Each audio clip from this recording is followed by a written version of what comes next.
സഭയ്ക്കെതിരെ വിമർശനങ്ങൾ ഉയരുമ്പോൾ വിമർശകരെ മാത്രം പഴിക്കുന്ന രീതിയല്ല കർദിനാൾ വർക്കിവിധേയത്തിൻ്റേത്. ഓരോ വിഷയത്തിലും വ്യക്തവും വേറിട്ട് നിൽക്കുന്നതുമായ കാഴ്ചപ്പാട് അദ്ദേഹത്തിനുണ്ട്. അവ അദ്ദേഹം പങ്കുവെക്കുകയാണ് നേരെ ചൊവ്വേ രണ്ടാം ഭാഗത്തിൽ. പിതാവ് ഇവിടെ വരുന്നത് ഒരു അനുരഞ്ജനത്തിന് വേണ്ടിയായിരുന്നു. അന്ന് വന്ന സമയത്തുണ്ടായിരുന്ന അന്തരീക്ഷം ആണോ ഇപ്പോഴുള്ളത്? അതിന് മാറ്റം വന്നിട്ടുണ്ടോ? ഒരു യുദ്ധം പോലെയായിരുന്നു ഞാൻ വന്നപ്പോൾ. പിന്നെ അതെങ്ങനെയാണ് അത് അടങ്ങിയതെന്ന് എനിക്ക് തന്നെ അറിഞ്ഞുകൂടാ. എന്നെ മാർപ്പാപ്പ ഇവിടെ നിയമിച്ചത് ഒരു അനുരഞ്ജനത്തിന് വേണ്ടിയിട്ടാണ്. പക്ഷേ എനിക്കറിയാമായിരുന്നു എൻ്റെ കഴിവുകൊണ്ട് അത് സാധിക്കുകയില്ലെന്നറിയാമായിരുന്നു. പിന്നെ പ്രാർത്ഥിക്കുക, പലരോടും പ്രാർത്ഥിക്കാൻ ആവശ്യപ്പെടുക, മനുഷ്യന് അസാധ്യമായത് ദൈവത്തിന് സാധ്യമാണെന്നുള്ള എനിക്കൊരു ബോധ്യമുണ്ടായിരുന്നു. അതുപോലെ തന്നെ സംഭവിച്ചു. ഇപ്പം ശാന്തമാണ്. അഭിപ്രായ വ്യത്യാസങ്ങളൊന്നും മാറിയിട്ടില്ലെങ്കിലും കാര്യങ്ങളുടെ ശാന്തിയാണ്, ശാന്തതയുണ്ട്.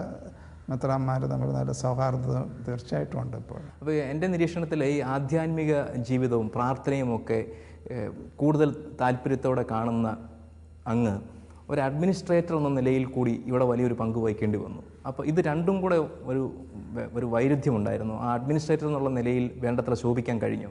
അഡ്മിനിസ്ട്രേഷനെ കുറിച്ച് പലർക്കും പല വിധത്തിലുള്ള അഭിപ്രായമാണ് ഉള്ളത്, മനസ്സിലായില്ലേ?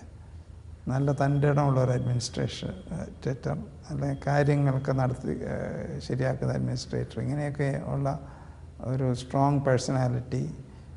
പക്ഷേ അതെല്ലാം വെച്ച് നോക്കുമ്പോൾ പൊതുവേ എന്നെ പറ്റിയുള്ള അഭിപ്രായം ഞാൻ നല്ലൊരു അഡ്മിനിസ്ട്രേറ്റർ അല്ലെന്നാണ്. പക്ഷേ ഏറ്റവും പ്രധാനപ്പെട്ട അഡ്മിനിസ്ട്രേറ്ററുടെ ജോലി ഈ വിശ്വാസികളെ സ്നേഹത്തിൽ ഒന്നിപ്പിക്കുക എന്നുള്ളതാണ്. പക്ഷെ പലപ്പോഴും നമ്മൾ ബാഹ്യമായിട്ട് എത്ര എഞ്ചിനീയറിംഗ് കോളേജ് ഉണ്ടായി, മെഡിക്കൽ കോളേജ് ഉണ്ടായി, നല്ല അഡ്മിനിസ്ട്രേറ്ററാണ് അവിടുത്തെ മെത്രാൻ എന്നൊക്കെ പറയാറുണ്ട്, മനസ്സിലായില്ലേ? പക്ഷെ എനിക്ക് എൻ്റെ വീക്ഷണത്തിൽ അതല്ല അഡ്മിനിസ്ട്രേഷൻ. അങ്ങ് പറഞ്ഞതിൽ സഭയെ സംബന്ധിച്ച ഒരു ചെറിയ സ്വയം വിമർശനം ഞാൻ കാണുന്നുണ്ട്. അതായത് ഭൗതിക കാര്യങ്ങളിലേക്ക് കൂടുതൽ ശ്രദ്ധ പോവുകയും ആധ്യാത്മിക കാര്യങ്ങളിലുള്ള ശ്രദ്ധ കുറയുകയും ചെയ്യുന്നുവെന്ന്. അത് അങ്ങ് തന്നെ അഡ്രസ്സ് ചെയ്തിട്ടുണ്ടോ? തീർച്ചയായിട്ടും സഭ ആധ്യാത്മിക കാര്യങ്ങൾക്കാണ് ഊന്നൽ നൽകേണ്ടത്. മറ്റു കാര്യങ്ങളൊക്കെ ഈ ആധ്യാത്മിക കാര്യങ്ങൾക്ക് വേണ്ടിയിട്ടുള്ളതാണ്. സഭയുടെ ലക്ഷ്യം ചിലപ്പോൾ സഭാതേട്ട് തന്നെ വിട്ടു പോകുന്നതിൻ്റെ കാരണം അവർ ലൗകികമായിട്ടുള്ള ചിന്തയിൽ ചിലപ്പോൾ അവർ അടിമകളായിത്തീരുന്നു. പക്ഷെ അത് മാനുഷികമാണ്, കാരണം മനുഷ്യർ ബലഹീനരാണ്. അപ്പോൾ സഭയിലെ മെത്രാന്മാരും വൈദികരും ആത്മാരും ഒക്കെ അവർക്ക് ആ ബലഹീനതയുണ്ട്. സഭ തന്നെയാണ് ഈ ഉന്നതമായിട്ടുള്ള ധാർമ്മിക മൂല്യങ്ങൾ ഈ സമൂഹത്തെ പഠിപ്പിക്കുന്നതിൽ ഏറ്റവും വലിയ പങ്ക് വഹിച്ചത്.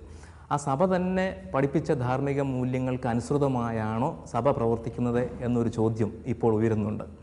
പഠനത്തിൻ്റെ കാര്യത്തിൽ സഭ എപ്പോഴും ക്രിസ്തുവിന് വിശ്വസ്തതയുള്ളവളായിരിക്കും, അതിന് സംശയമില്ല. പക്ഷെ അത് ജീവിക്കുന്ന കാര്യത്തിലാണ് പ്രശ്നം.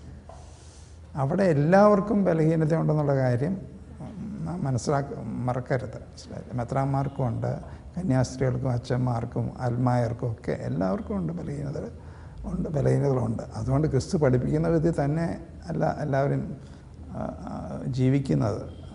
പക്ഷേ എത്രമാത്രം ക്രിസ്തു പഠിപ്പിച്ചതനുസരിച്ച് ജീവിക്കാൻ സാധിക്കുമോ അതിനുവേണ്ടി ആളുകൾ പ്രോത്സാഹിപ്പിക്കുകയാണ് ഞങ്ങളുടെ കടമ.